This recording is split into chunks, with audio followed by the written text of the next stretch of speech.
Qui était la reine Ablapoku? Voix off. Disclaimer.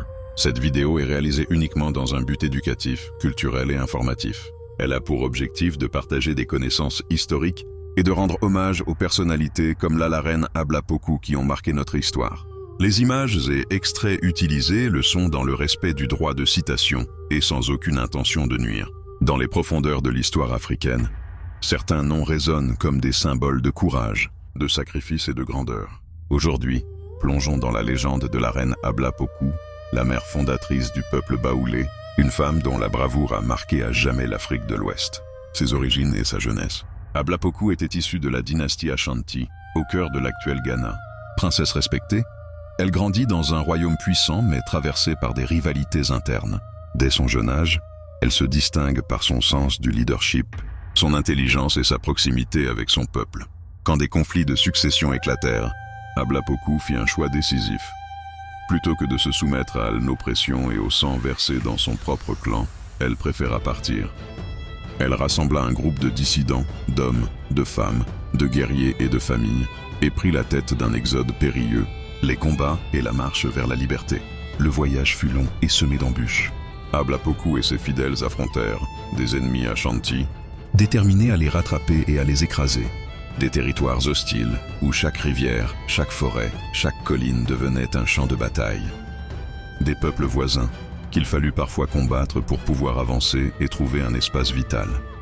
Avant de continuer, souvenez-vous, une histoire ne survit que lorsqu'elle est partagée. Votre soutien est essentiel pour faire vivre cette mémoire de la reine Ablapoku. Alors abonnez-vous, partagez cette vidéo, et ensemble, faisons briller la lumière de notre reine partout dans le monde. Ablapoku prouvait, bataille après bataille, qu'elle n'était pas seulement une reine, mais une véritable chef de guerre. Elle organisa la défense de son peuple. Elle encouragea les guerriers à se battre avec bravoure. Elle protégea les plus faibles, donnant à chacun l'espoir d'un avenir meilleur. Ces victoires, bien que parfois modestes, nourrissaient la foi du peuple en sa reine. Le sacrifice du fleuve. Comoé, mais l'épreuve la plus terrible restait à venir. Arrivé au fleuve Comoé, encru et infranchissable, le peuple baoulé se retrouva acculé. Derrière eux, l'ennemi approchait. Les devins consultés annoncèrent que seule leur offrande du plus précieux trésor permettrait au fleuve de S ouvrir. Alors, dans un silence lourd et douloureux, Ablapoku prit son fils unique dans ses bras. « Peuple baoulé, que ma douleur soit votre salut. L'enfant est mort, mais vous vivrez. » Elle confia son fils aux eaux déchaînées. Et soudain, la légende raconte que le fleuve se calma, permettant au peuple de traverser. C'est de ce drame que naquit le nom baoulé, venant de baouli, qui signifie « l'enfant est mort », son héritage et ses victoires morales.